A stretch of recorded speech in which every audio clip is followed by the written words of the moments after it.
Boom, baby. We all the way live. We all the way live. Hey, look, Hell I yeah. like that. I like that. Welcome to Trash Talk with Bobby and Shyne. We gonna talk a little trash. We gonna dig in your ass. I don't know. Pause. I'm trying out new stuff. I'm trying out Pause new that. stuff. You ain't never say, yo, that's my boy. That's my friend. This my boyfriend. Oh man, don't say it like that. You ain't seen the TikTok. Yeah, I see that. TikTok could I get you see on it. the TikTok could get you on the damn be on the toilet. Look, just doing this for an hour, thumb hurting like a mug. Mm-hmm. Talking about, hey, this my best friend. I love black men. Huh? You can't say that, man. That's weird. Make it weird. With the selfie stick. Hey, look, man. What we gonna talk about today? We gonna talk about UFC 280 because I'm 280 excited. right around the corner, baby. 2 weeks away, baby. Best card of the year. 2 weeks. He said 2 weeks. Who he said 2 seats? It was Gotti. Yo, Gotti. 2 weeks away, UFC 280. Everything. Hold on. Can y'all hear me knocking on wood? I'm gonna knock on that wood because as it looks right now, right?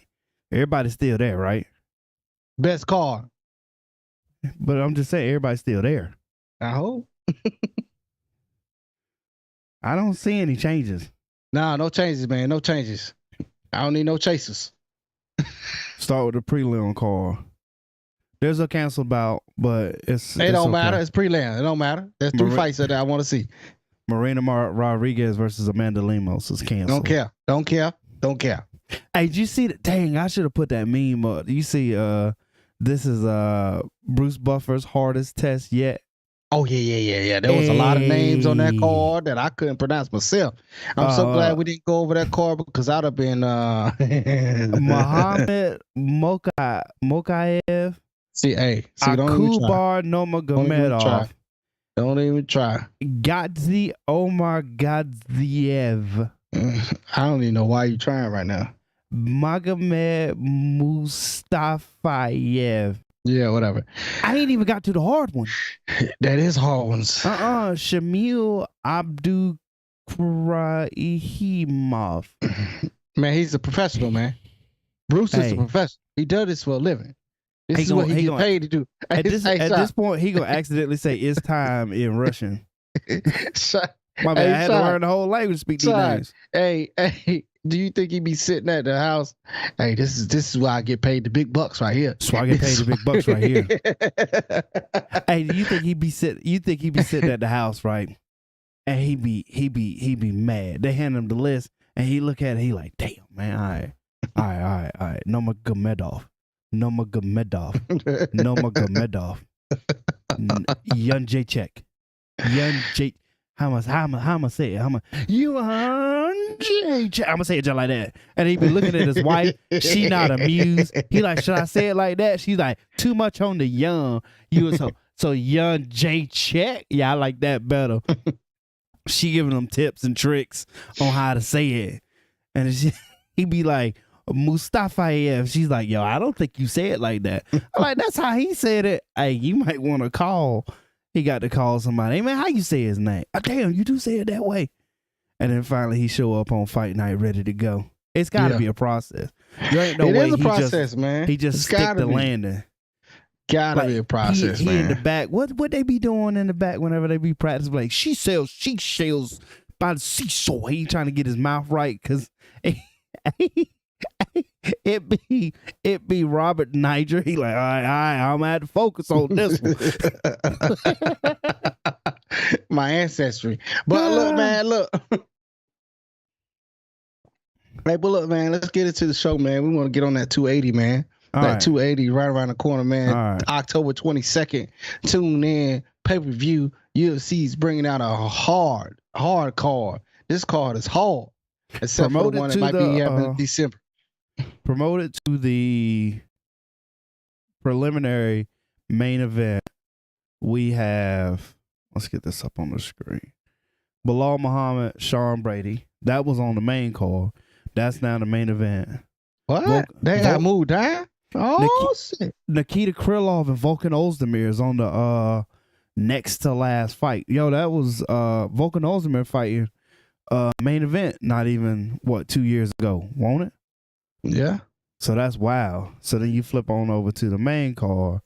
Opening up is Caitlin Chukagian versus, I'm just gonna give up on these names. Because I feel like you should say Manan. Because ain't no way because Manon, Warat, because no, OI makes a Y sound. Fiora.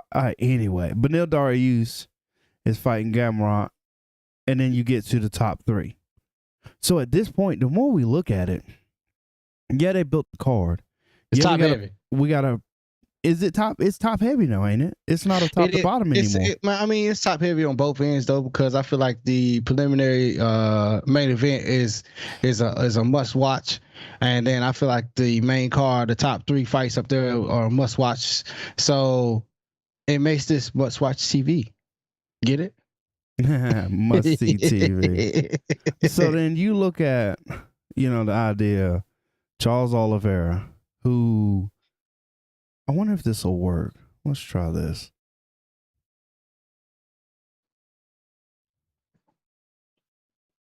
Sports. MMA. Where that MMA at?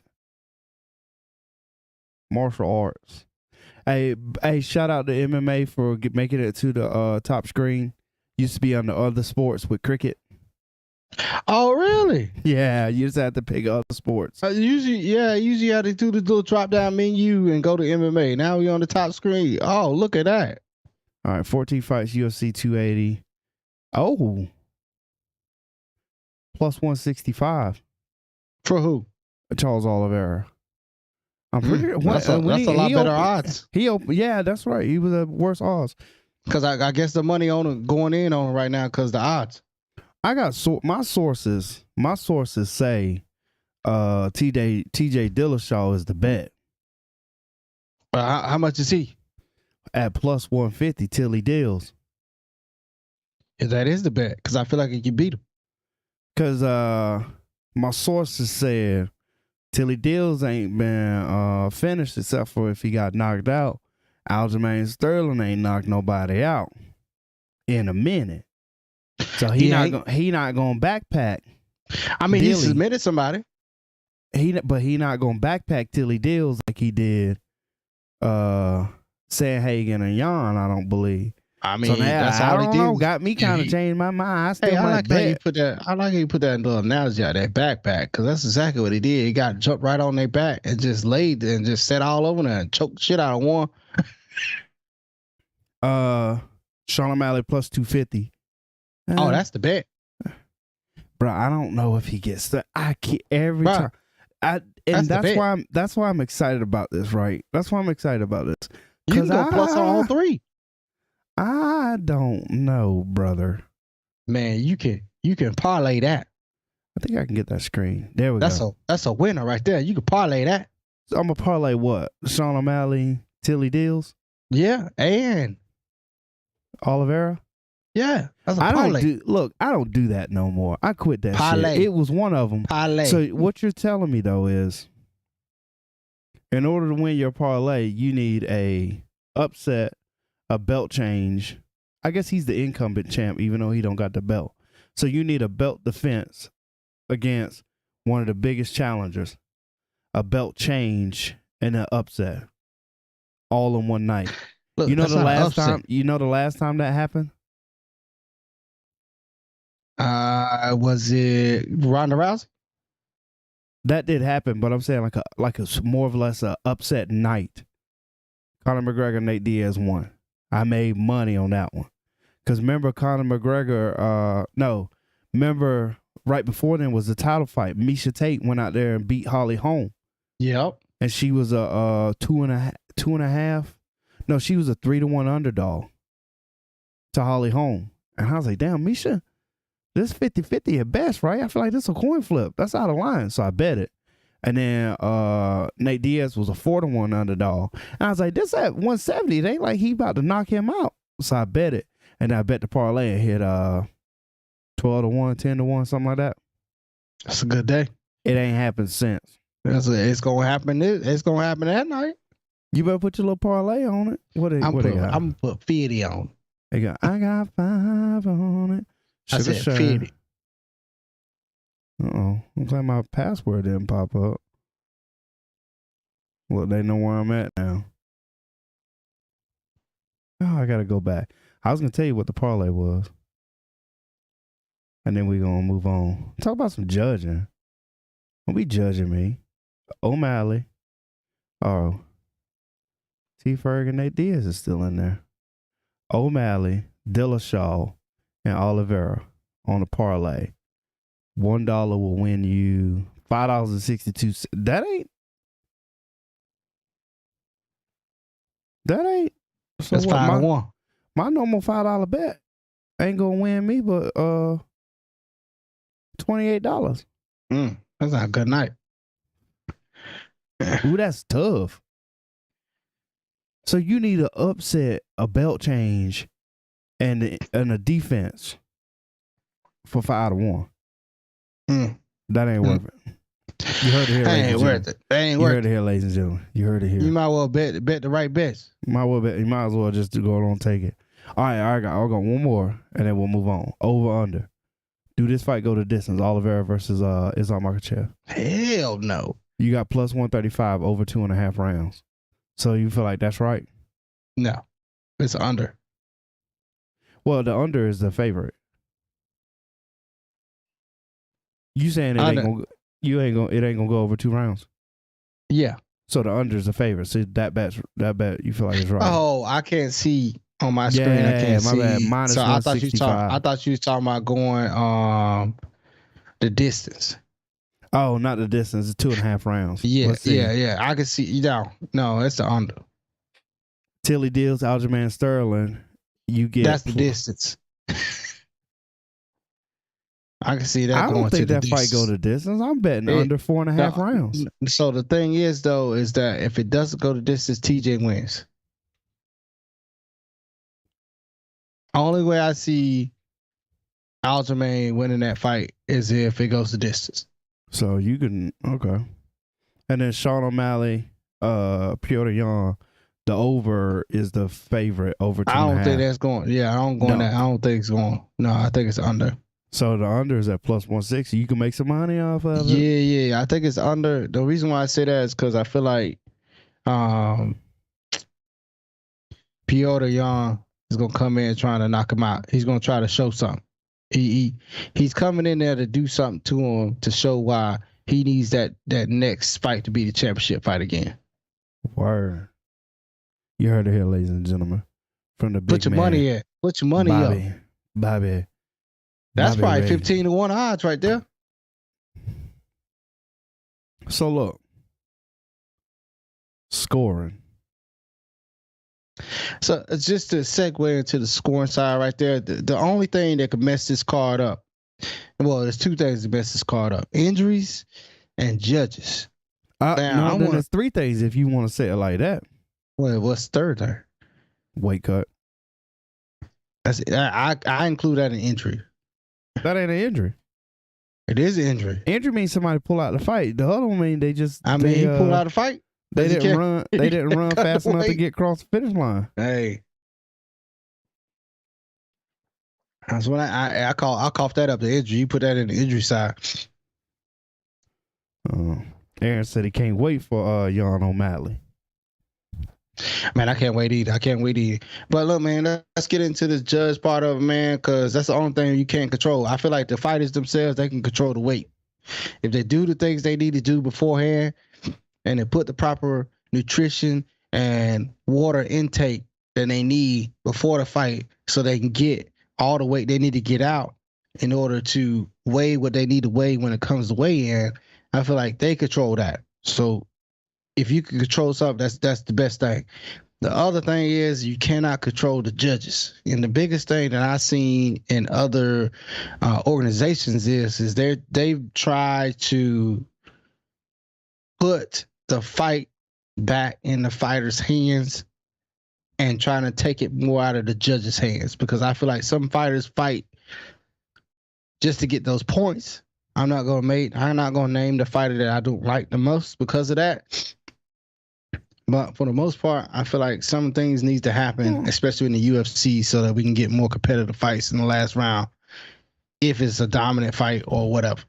But what you're saying though is basically your argument is also the argument against it. Is you're taking the fight out of the last round when it comes. If you give me a 10-9 and a 10-8 and I'm going into the last round, am I coasting?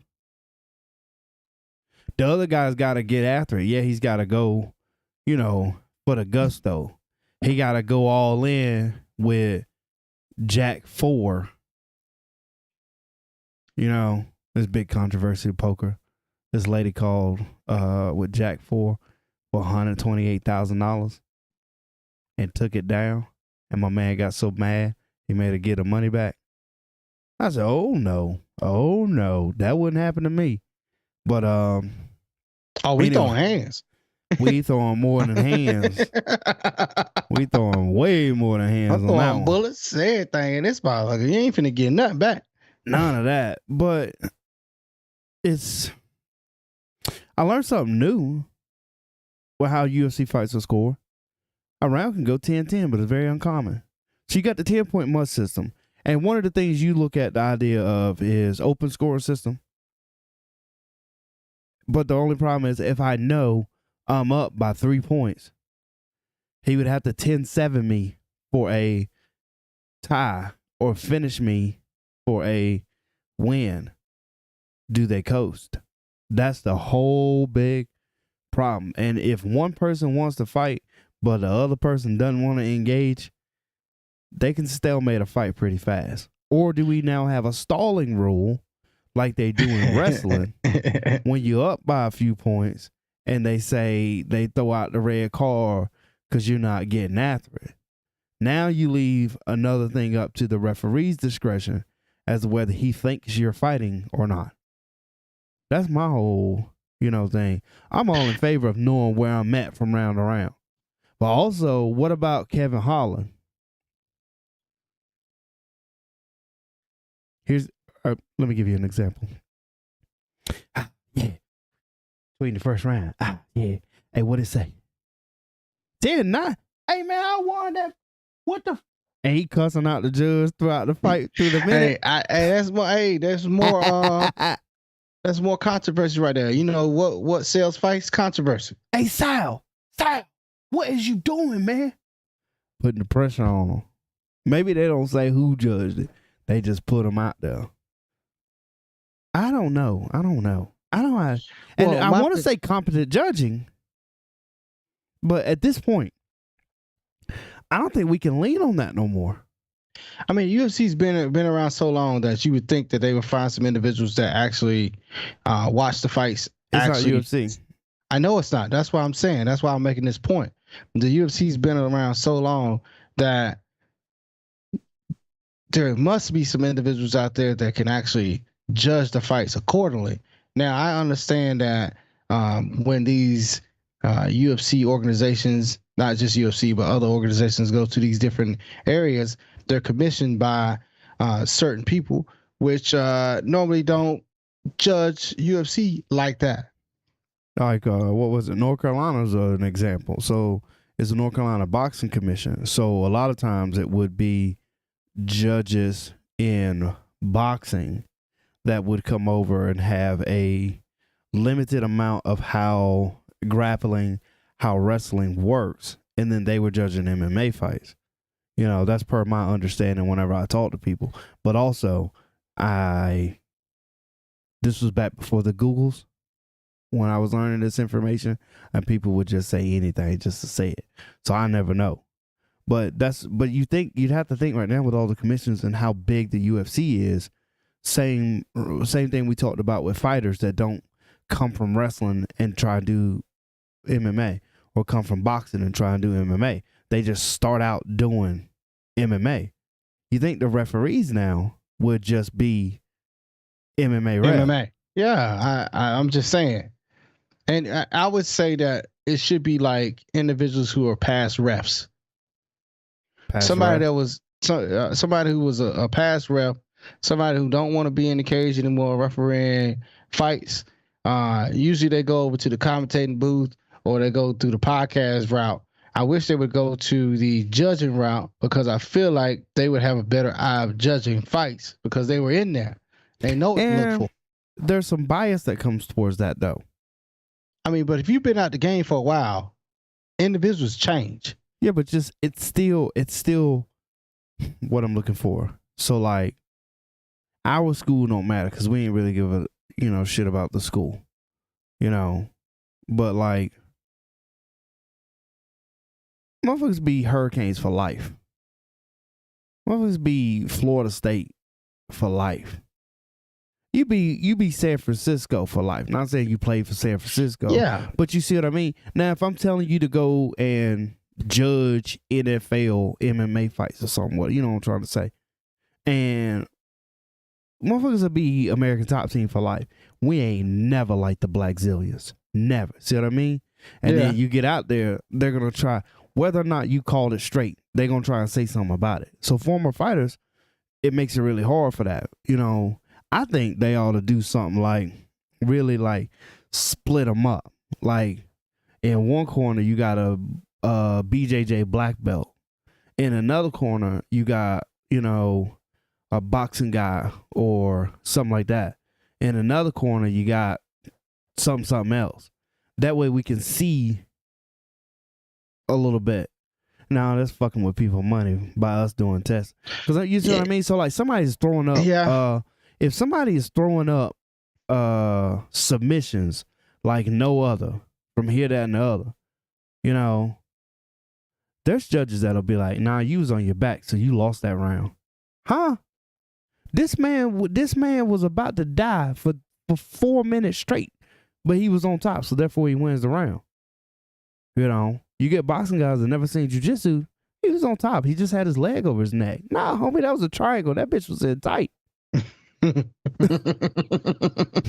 Like, what you mean? But he was punching. No, he was surviving. What you mean? He was trying to get his leg off. So I would like to see that, but then also I'm just like, why don't we just find judges that, do MMA? True. I mean, for the NFL and other organizations like this, they actually look for individuals from the outside in, and it takes time to get you to a point where you're actually on the field. The UFC is a little different because the NFL has a whole season. They got 16, 17 games within a season. They also have 3 preseason games as well too, and they evaluate. Ooh. I got an NFL question for you. Go ahead. So if we think that would work, why don't we have older retired NFL players becoming referees? Well, I think it might go to what you just said, the bias situation. So that I feel like that was a good parallel to draw, because you'd have that same bias. You see Kobe out there ref. I can't say Kobe no more. Damn. You see Michael Jordan. You see Jordan out there reffing. Bulls LeBron James calling fouls on his ass. Bulls can't do no wrong. They be like, with this shot, LeBron is gonna break Jordan's all time travel.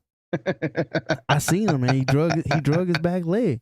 Man, he ain't drag his back leg. I seen it. Well, anyway, I already called the call. Time's out. Game's over. He ain't breaking it here.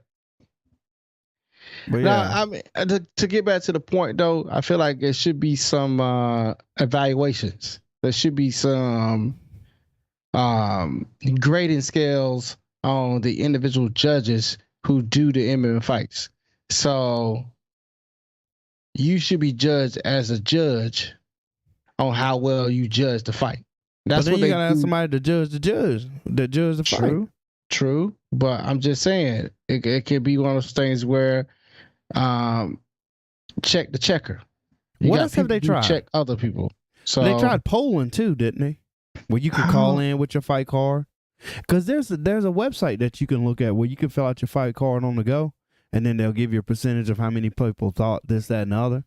You know, I feel like they should sometimes take that into account, to where they're like, well, if everybody thought that Johnny Hendricks won that round, why did you pick George St. Pierre?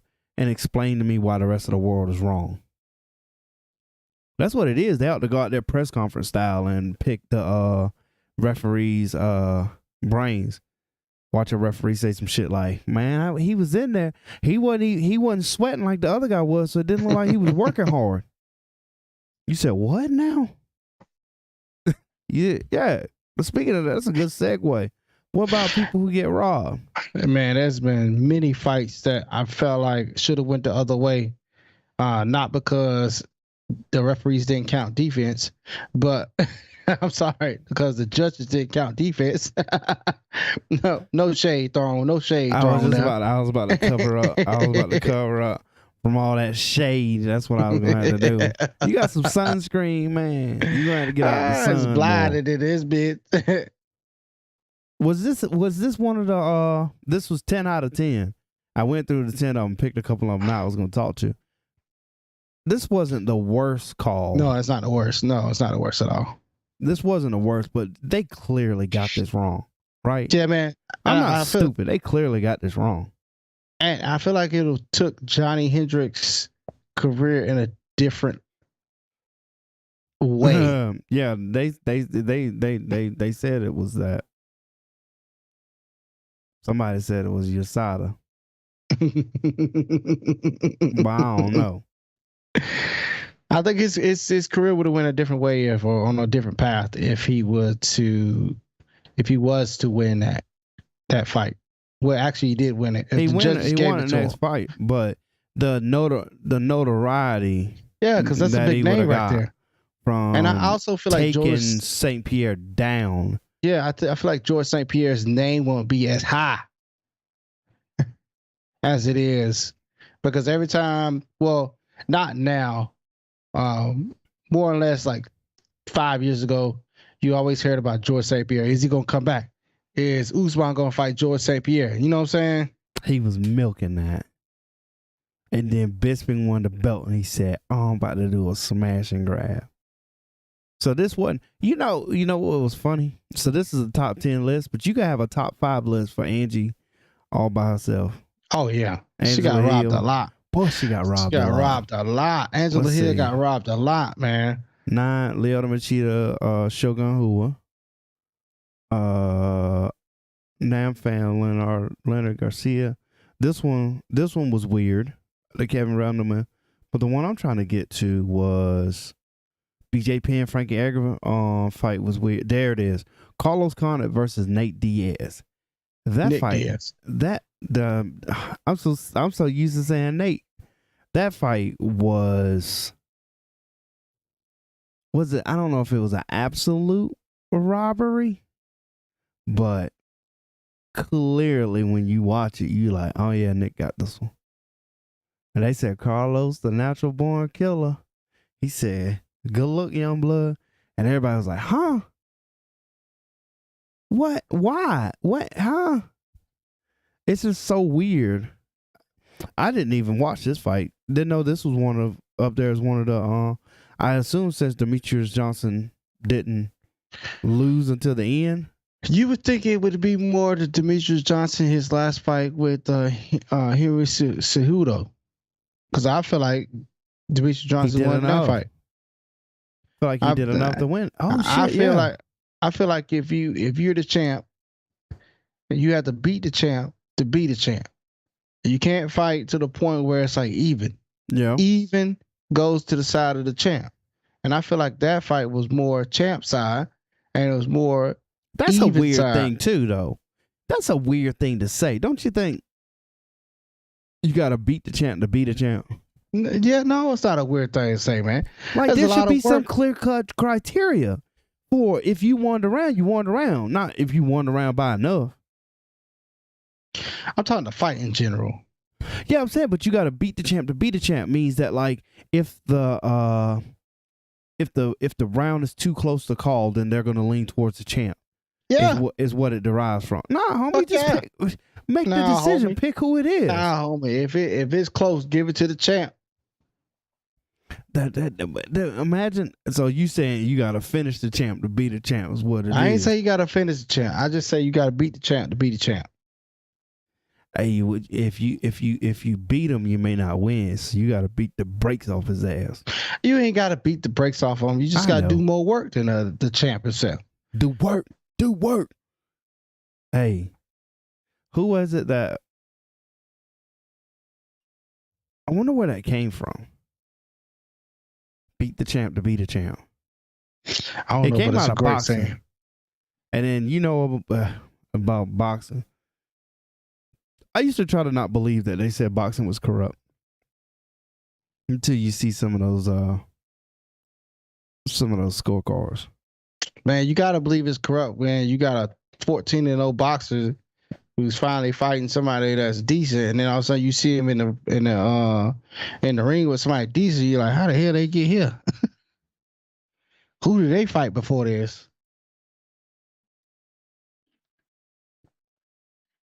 Google doesn't know who said that. Sound like a Don King statement. Nah, Don King wouldn't say nothing like that. Don King say more like, "Show me the money."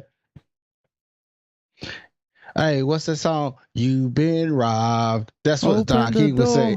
Lay on the floor. You been robbed. Somebody said the first time I heard it was from George Foreman. You came for the belt. You didn't come. I don't know. I'm not reading forums. Gotta beat the champ to be the champ. So look. All right. That's what I say. Real talk. I got one more question before we get out of here. What's the question? We're going to look at it next week too. My question is, you got this fight coming up, right? Mm-hmm. I'm going to ask you this week, and then I'm going to ask you something else next week. Make me an argument why Oliveira is going to win this fight. Hands down argument. Well, I mean, I feel like he's tested. I think Oliveira has been tested. Oliveira has been tested through the many years. He's turned a corner. He's not an individual that he was in the past. He's not a quitter. You've seen in his last 3 or 4 fights that he's an individual that will go and take it head to head with the heaviest of hitters. He'll go head to head with those individuals that can go to the ground. He doesn't care where you want to take it. He'll take it there. If you want to get knocked out, he'll knock you out. If you want to go to the ground, he'll go to the ground. It's just one of those individuals that has an all-around game. He's not an individual like his opponent who is known for one thing and one thing only. Taking you to the ground and pound, putting you in a difficult position that you can't get out of, and then to the point where you quit. I think Oliveira has that same tactic, and he fights very well on his back. So that being said, the fight itself, if you look at the past coming into the present, Oliveira has the skills to beat him hands down.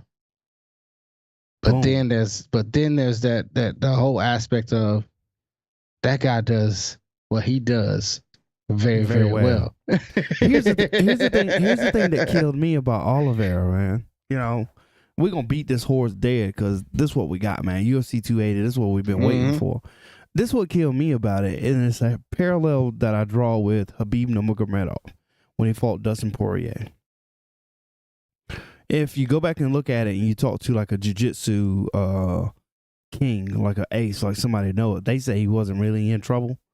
But motherfucker, he looked like he was in trouble, right? He trained under the same lineage Islam Makhachev does, right? Mm-hmm. And this is what he does. And he does it very well. And I always got to the point where like, well, what if that doesn't work and all of a sudden you're in my world, right? Mm-hmm. Well, he jumped in and left his neck out there for Dustin Poirier. And I thought it was close to the point where he had to bail out on the position to get out of it. and then went right back to his ass the same way, climbed his back and submitted him.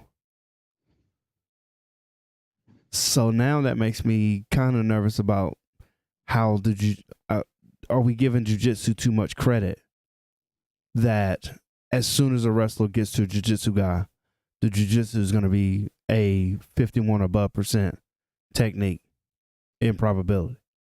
Because after that, I didn't say that about Habib no more. I felt like that was a test. So we talk about Charles Oliveira. It's like, okay, well, what if that wrestling don't work? You know? And I think the way them boys think in Dagestan is like, well, if it don't work, then I'm gonna make it work. Like if the screw don't go in the hole, grab the hammer. We gonna get in there one way or another. So Charles Oliveira got a test on him, and I'm excited. I think it's really the other way around though. You think all the pressure's on Makhachev right now? No, I don't really know if it's pressure, because if you fight in the fight camp or with the individuals that he's fighting with, it's always pressure, and he's probably had pressure since day one because his trainer is Habib. So it's just like you training with one of the best individuals to ever do it in the same weight class. But what about the lights? I don't know. You think the lights? So this main event for the big dog. I know what you're saying, but he's been in that cage before. It's not like he's coming from the outside in, like Michael Chandler getting to the cage for the first time in the UFC. He's been in that cage before. He's been in front of a lot of people. So the fact of the matter is that it's a mano a mano. It's opponent versus opponent. It's me versus Charles Oliveira. So I think all that extra stuff goes out the window. But what I don't think goes out the window is the fact that he's going up against the individuals who's just as confident as he is. You could almost say Charles Oliveira has St. Pierre'd his career. Yeah. St. Pierre had them 2 losses early, even in the UFC, and then said, you know what? I'll just stop losing to people. Who you gonna beat? Everybody. So, okay. We gonna see what we get when we get there, Bobby. We're gonna talk about it again. That's why it's so excited, man. That's why it's so excited, man. I can make a case for Oliveira. I can make a case for Makhachev. I can make a case where I don't need to be scared for either one of them. I can make a case where it's like, nah. This is some prime rib right here, and it's what you need to look at. So, good on them. This fight better be good, man. Man, even if it's not that good as I would like it to be, somebody better get knocked out or choked out. That's all I'm saying. So you talking about the last? I need to finish. Last Tank Davis. I need to finish. Yeah. I need to the finish. Last Tank Davis fight when he fought that Romero. Fight was boring as shit. Then all of a sudden, bruh, the fuck, bro, come on now. Oh, okay. So that's what we need. Either that. We do not need a pink mat when we done. Yeah, we don't need a Triple G Canelo trilogy fight, because that shit was boring as hell. That's all I'm saying about that. What else you got today, Bob? That's all I got, man. Tune in next week. We probably bring out the Trash Out Countdown show back. Talk about 5 fights on the card, or talk about a little bit of other stuff too. You never know what we're gonna do. Remember, we change it up on you every now and then, man. But this is a habit. This is our new segment right here, Talking Trash with Bobby and Shyne. Trash. Shit, it's been real. It's always real, man. It's been good. Been good tonight. But it ain't been real good. Ain't been never that. Look, we gonna come back next time. We can't stay so long. Holla. Peace.